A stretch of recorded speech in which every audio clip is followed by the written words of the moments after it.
नमस्कार दोस्तों, मैं ऐसे साहू आप सभी का अपने यूट्यूब चैनल में स्वागत करता हूं। आज हम बात करने वाले हैं क्लासिफिकेशन ऑफ एलिमेंट्स में एस ब्लॉक एलिमेंट के ऊपर। एस ब्लॉक एलिमेंट क्या है, सबसे पहले इंट्रोडक्शन देख लीजिए। वो सारे एलिमेंट जिसमें आखिरी इलेक्ट्रॉन एस ऑर्बिटल में जाता है वो सब के सब एस ब्लॉक एलिमेंट कहलाते हैं। ठीक है, तो आखिरी इलेक्ट्रॉन एस ऑर्बिटल में जाने के बेसिस पे हम पीरियोडिक टेबल में देखते हैं तो दो ग्रुप है, S1 और S2। ठीक है, S1 ग्रुप को हम लोग फर्स्ट ग्रुप और H2 ग्रुप को हम लोग सेकेंड ग्रुप कहते हैं। फर्स्ट ग्रुप को अल्कली अर्थ मेटल्स कहा जाता है। ठीक है, सॉरी, फर्स्ट ग्रुप को जो है अल्कली मेटल्स कहा जाता है और सेकेंड ग्रुप को अल्कलाइन अर्थ मेटल्स कहा जाता है। अल्कली मेटल का मतलब है बेसिक नेचर वाले और अल्कलाइन अर्थ मेटल का मतलब है बेसिक नेचर वाले मेटल्स जो मोस्ट प्रोबेबली अर्थ के सरफेस में या क्रस्ट में हमको मिलते हैं। ठीक है, अब देखिए ये तो हो गया जनरल इंफॉर्मेशन। ठीक है, अब आते हैं कैरेक्टरिस्टिक्स के बारे में। क्या है कैरेक्टर? ठीक है, सबसे पहले हम अगर बात करें तो सबसे पहला कैरेक्टर होता है कॉमन इलेक्ट्रॉनिक कॉन्फ़िगरेशन और एस ब्लॉक एलिमेंट के लिए कॉमन इलेक्ट्रॉनिक कॉन्फ़िगरेशन है NS12। ठीक है, यहां NS1 फर्स्ट ग्रुप के लिए और NS2 सेकेंड ग्रुप के लिए, याद रखेंगे। ठीक है, सेकेंड जो है मेटलिक प्रॉपर्टी। ठीक है, एक्सेप्टिंग हाइड्रोजन, हाइड्रोजन को छोड़ करके बाकी जितने भी एलिमेंट हैं वो सबके सब मेटल्स हैं और हाईली रिएक्टिव मेटल्स हैं। ठीक है, अगर फिजिकल स्टेट की बात की जाए तो फिजिकल स्टेट में हाइड्रोजन एक अकेला जो है गैस है, बाकी सब सॉलिड स्टेट में मिलते हैं। ठीक है, फिर अगर बात करें हम वैलेंसी की तो सबकी एक फिक्स वैलेंसी होती है। फर्स्ट ग्रुप के लिए वैलेंसी 1 और सेकेंड ग्रुप के लिए वैलेंसी 2। यहां किसी भी एलिमेंट के पास वेरिएबल वैलेंसी नहीं होती है, सब जो है कॉमन वैलेंसी शो करते हैं। ऑक्सीडेशन स्टेट की अगर बात करें तो ऑक्सीडेशन स्टेट भी फिक्स होता है, +1 फर्स्ट ग्रुप के लिए और +2 सेकेंड ग्रुप के लिए। अब +1 ऑक्सीडेशन स्टेट के साथ साथ एकमात्र एलिमेंट आपका हाइड्रोजन है जो -1 ऑक्सीडेशन स्टेट भी शो करता है। ठीक है, तो याद रखेंगे -1 ऑक्सीडेशन स्टेट हाइड्रोजन शो करता है। क्यों करता है? क्योंकि इसके अंदर नॉन मेटलिक प्रॉपर्टी है। तो ये जब भी किसी नॉन मेटल के साथ प्रेजेंट रहेगा तो +1 ऑक्सीडेशन स्टेट शो करेगा, लेकिन जब किसी मेटल के साथ कंपाउंड बनाएगा तो वो -1 ऑक्सीडेशन स्टेट हो जाता है। ठीक है, इन सब के बाद आते हैं। ठीक है, तो जब इनका कंपाउंड फॉर्मेशन होता है तो जो इनके ऑक्साइड्स होते हैं वो बेसिक ऑक्साइड होते हैं। ठीक है, बेसिक ऑक्साइड्स का फॉर्मेशन करते हैं। फॉर एग्जांपल देखें Na2O K2O। ठीक है, ये बेसिक ऑक्साइड है और बहुत सारे ऑक्साइड हैं, BaO भी और CaO, जितने ऑक्साइड है वो सब बेसिक होते हैं। ठीक है, अब बात करते हैं आगे। इनका जो कंपाउंड बनाने का जो नेचर है, ठीक है, वो क्या है? कंपाउंड बनाने का जो नेचर होता है वो इलेक्ट्रोवायलेंट होता है, जिसको हम लोग आयनिक कहते हैं। आयनिक बॉन्ड बनाते हैं या आयनिक कंपाउंड बनाते हैं। ठीक है, ये हो गया आपका बेसिक कैरेक्टर। इसके साथ साथ ये है कि इनमें फ्लेम टेस्ट किया जाता है। फ्लेम टेस्ट का मतलब है जब इनको डायरेक्ट आग से जलाया जाता है फ्लेम से, तब ये कलर जनरेट करते हैं। जैसे लिथियम जो है आपका वो रेड कलर देता है, सोडियम जो है आपका गोल्डन या पीला कलर से के फ्लेम से जलता है, ब्रिक लाइक रेड से कैल्शियम, डार्क रेड से स्ट्रोंशियम और ग्रीन से बैरियम जो है हमको लाइट देता है। तो इस तरीके से उसका फ्लेम टेस्ट किया जाता है। तो ये हो गया आपका एस ब्लॉक एलिमेंट। अब हम बात करेंगे आगे पी ब्लॉक एलिमेंट के बारे में। ठीक है, तो पी ब्लॉक एलिमेंट क्या है? वो सारे एलिमेंट्स जिनमें आखिरी इलेक्ट्रॉन पी ऑर्बिटल में जाता है वो सबके सब पी ब्लॉक एलिमेंट कहलाते हैं। इसको हमने क्लासिफाई किया है P1, P2, P3, P4, P5, P6। ठीक है, या इसको NP1, NP2, NP3, NP4, NP5 और NP6 कह सकते हैं। ये आपका 13 ग्रुप है, 14, 15, 16, 17 और 18। तो टोटल पी ब्लॉक जो है वो 6 ग्रुप में डिवाइडेड है, 30 to 18।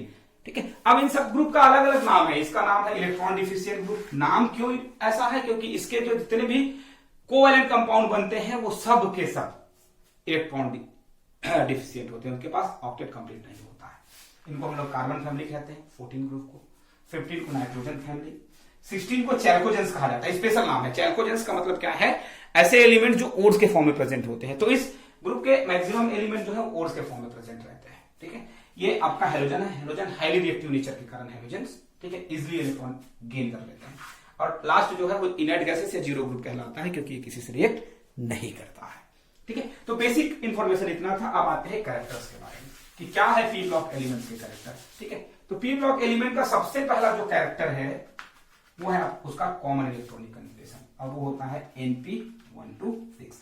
याद रखेंगे np1 मतलब 13, np2 मतलब 14, ऐसे ही सिमिलरली np6 मतलब 18th ग्रुप। ठीक है, नेक्स्ट जो है वो आती है मेटलिक कैरेक्टर। ठीक है, तो इस ग्रुप में तीनों टाइप के एलिमेंट है। तीनों टाइप का मतलब क्या है, मेटल भी है, नॉन मेटल भी है और सब मेटल भी है। ठीक है, तो मोस्ट जो मेंबर्स हैं, ज्यादा जो मेंबर्स हैं वो नॉन मेटल हैं और कुछ सब मेटल भी हैं, और थोड़े से जैसे लेड जो है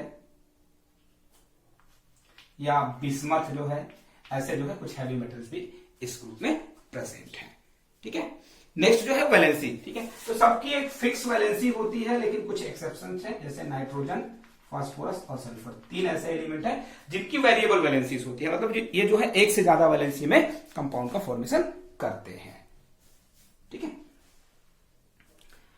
ऑक्सीडेशन स्टेट की अगर बात करें तो ऑक्सीडेशन स्टेट जो है सबका एक कॉमन ऑक्सीडेशन स्टेट है सब ग्रुप का, जैसे 13 ग्रुप का +3, ठीक है, 14 का ±4,